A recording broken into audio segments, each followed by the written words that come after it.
Hi there everyone, this is Jake Rodriguez Pomperada from Bacolod City, Philippines. In this tutorial video, we will learn how to write a Java program that will ask the user to give two numbers, and then our program will add the sum of the two numbers and display the result on the screen.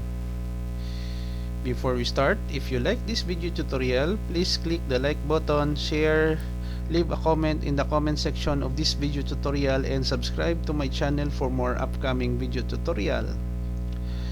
Thank you very much guys for all the support into my new subscriber. I really appreciate that you have subscribed to my channel.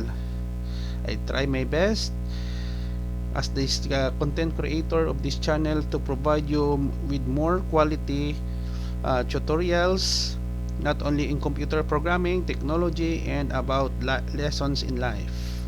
So let's get started. I'm using Eclipse IDE as my working editor, no, or my text editor in writing this program. So to create a new Java program in Eclipse, so we go to File, New, and then select a Java project. So here, addition, the name of the project, and then finish. We can click the finish button. We have already created a package, but we need to have the code. So right click, new class. So we have your addition, public static, check this checkbox public static void main for to auto generated now this statement in our program. Generate comments is we want, click the finish button. Okay, so the package is addition, and then the class is also addition. So we have here the author. Okay, now we will be using a library file in Java for input-output. Import java.util.scanner. Okay, for input-output. Okay, so here we can remove this one, and then we have your scanner. Let's say for example input equals new scanner instantiation in Java system dot in. Okay, so system system out dot print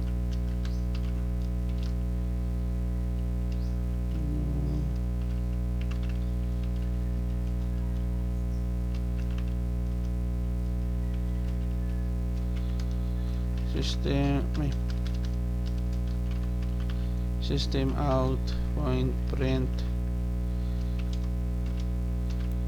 addition, the title of our program of two numbers.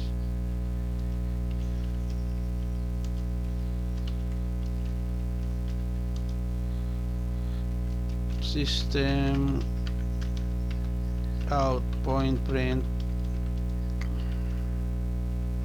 \t give first value.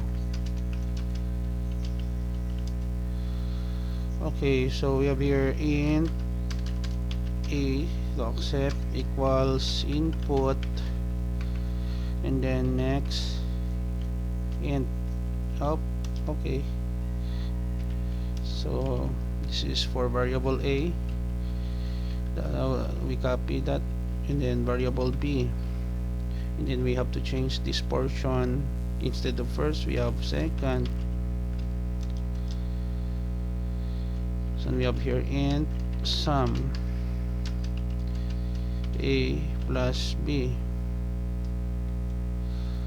Okay, so we can have the result. Let's copy.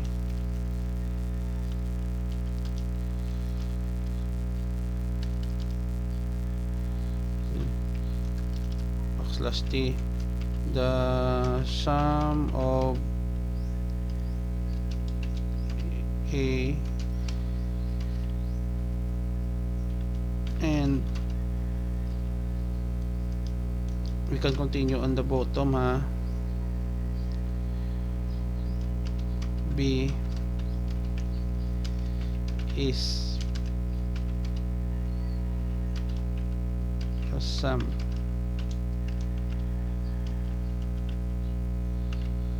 Okay, we can copy this one and then we can declare here end of program.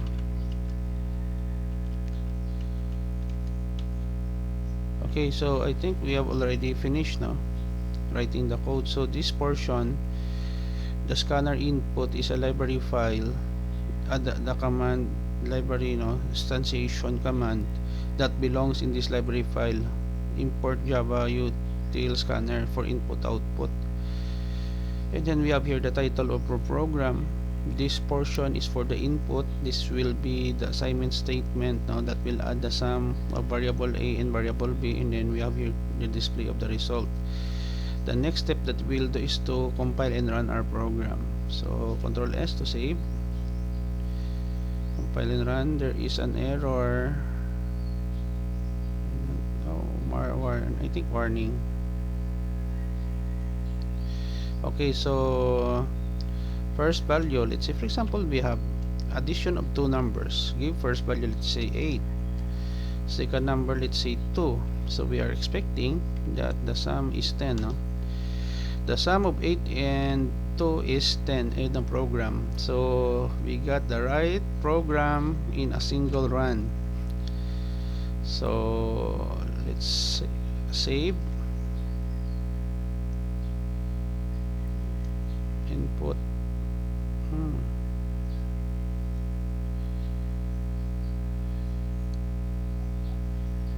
Okay, there is a warning now. Let's see, inputs. Actually, we have usually the word inputs here.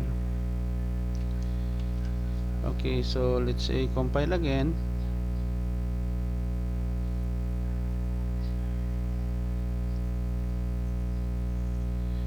Okay, let's say we have 12 and 20. So we are expecting first value is 12, second value is 20. The sum of 12 and 20 is 32 in a program. So we have already finished, guys. So a very simple addition of two numbers using scanner library file in Java to accept input output from our user. Before we end, if you like this video tutorial, please click the like button, leave a comment in the comment section of this video tutorial, and subscribe to my channel for more upcoming video tutorial. So thank you very much, guys, for the support and watching. Until to the next video tutorial, this is Jake Rodriguez Pomperada from Bacolod City, Negros Occidental Philippines. Bye bye for now.